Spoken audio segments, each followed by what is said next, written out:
प्यारे दोस्तों, जो भी स्वास्थ्य विभाग की नई बहाली को लेकर के वेट कर रहे हैं, आज के इस वीडियो के माध्यम से उन सभी के लिए एक बहुत ही महत्वपूर्ण जानकारी मैं आप सभी को देने वाला हूं। कब तक आप सभी की वैकेंसीज आ सकता है और कौन कौन से पदों पर यहाँ पर वैकेंसीज आएगा, कितने पदों पर ये वैकेंसीज आने वाले हैं, सभी कुछ इस वीडियो के माध्यम से बताएंगे। तो वीडियो के लास्ट तक बने रहिएगा और जो भी स्टूडेंट्स इस चैनल पर नए आए हो, चैनल को सब्सक्राइब करके बेल नोटिफिकेशन ऑल सेट कर लीजिएगा। अब चलिए दोस्तों, जानकारी के ऊपर चलते हैं।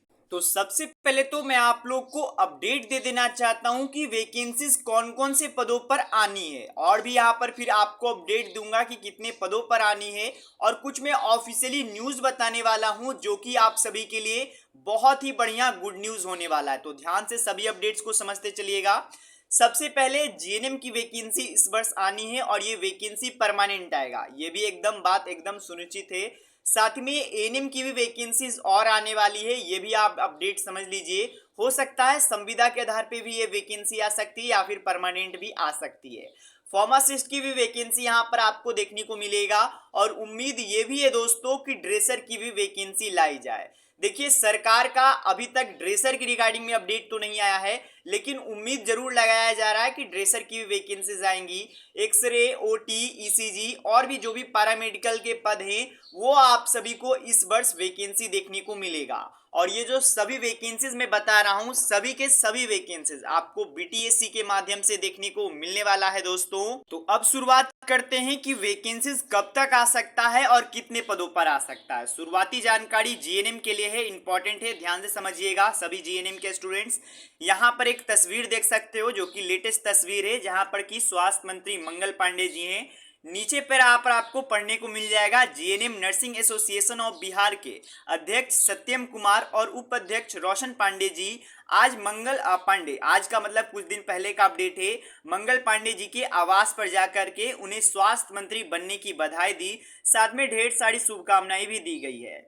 हम लोगों ने मांग किया है स्टाफ नर्स ग्रेड ए की बहाली, यानी कि जीएनएम की बहाली। इसके समक्ष में हम लोगों ने मंत्रियों को ज्ञापन सौंपा है, स्वास्थ्य मंत्री को ज्ञापन सौंपा गया, जहां पर की वैकेंसी की रिगार्डिंग में बात किया गया है। उसमें यही सब बात किया गया है कि परमानेंट वैकेंसी निकाला जाए और इस बार 100% बिहार के लोगों को आवेदन करने का मौका दिया जाए। ऑल इंडिया का आवेदन करने का प्रोसेस जो होता है वो नहीं रहेगा, और जो केवल बिहार के वासी हैं उन लोगों को ही मौका दिया जाए, ऐसा ज्ञापन सौंपा गया है। और भी कुछ कुछ पॉइंट्स उसमें लिखे गए हैं। अब उसके बाद देखिए स्वास्थ्य मंत्री ने क्या प्रतिक्रिया दिया, और गुड न्यूज यही है दोस्तों। इसके बाद यहां पर स्वास्थ्य मंत्री ने बताए हैं दोस्तों कि बहाली है, जैसे ही इलेक्शन खत्म होता है उसके तुरंत बाद आपको देखने को मिल जाएगा। साफ साफ यहां पर अक्षरों में लिखा हुआ है।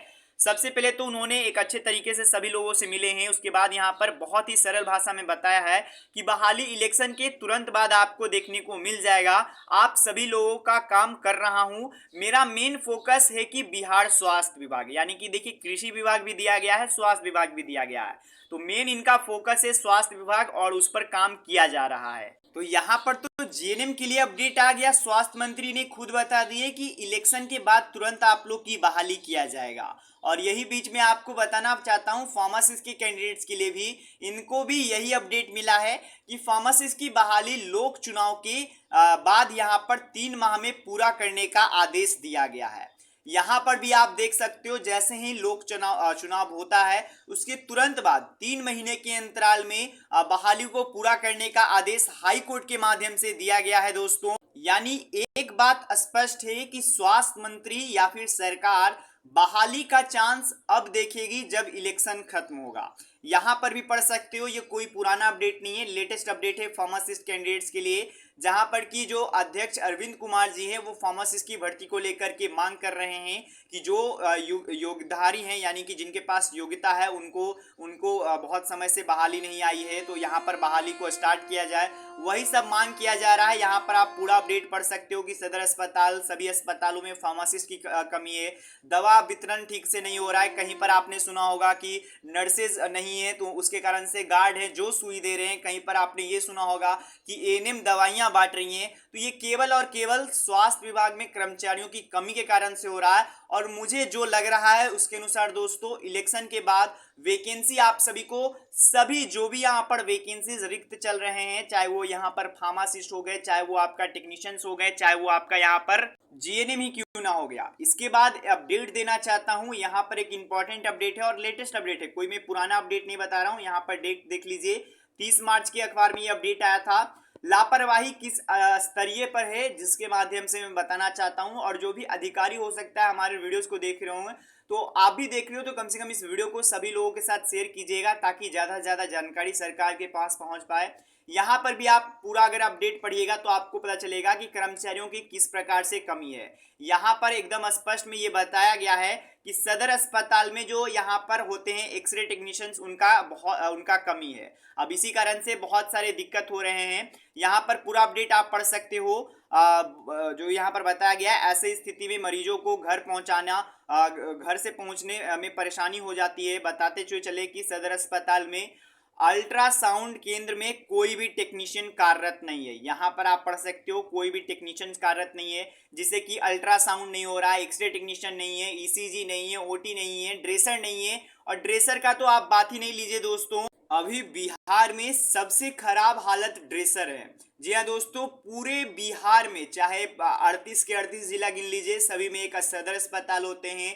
उसके बाद हर प्रखंड में एक पीएचसी, सीएचसी, स्वास्थ्य केंद्र, उप स्वास्थ्य केंद्र, सभी को जोड़ जाड़ कर यहाँ पर महज 40 ड्रेसर कार्यरत है। ये थोड़ा सा अपडेट जरूर पुराना है, लेकिन स्थिति अभी भी यही है।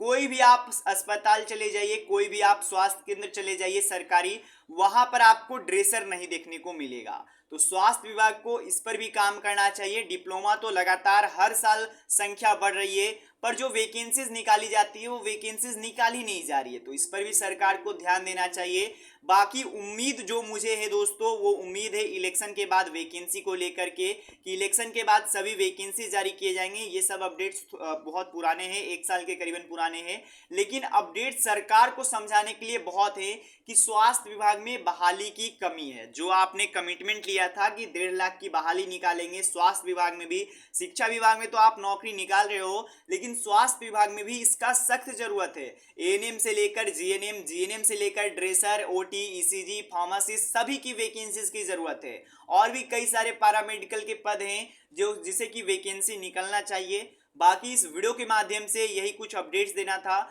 मेनली आपको अपडेट देना था कि स्वास्थ्य मंत्री से कुछ स्टूडेंट्स का बात हुआ है, तो स्वास्थ्य मंत्री का कहना है कि जीएनएम की बहाली इलेक्शन के बाद आएगी। साथ में कुछ और अपडेट्स थे, हाईकोर्ट का भी फैसला आया है कि इलेक्शन के तुरंत बाद फार्मासिस्ट की बहाली निकाली जाए और जल्द से जल्द 3 महीनों के अंतराल में इस बहाली को कंप्लीट किया जाए। उम्मीद यही है कि इलेक्शन के बाद जिस प्रकार से शिक्षा विभाग में नौकरियां आई थी, उस प्रकार से स्वास्थ्य विभाग में भी आए। धन्यवाद दोस्तों, वीडियो देखने के लिए, मिलते हैं।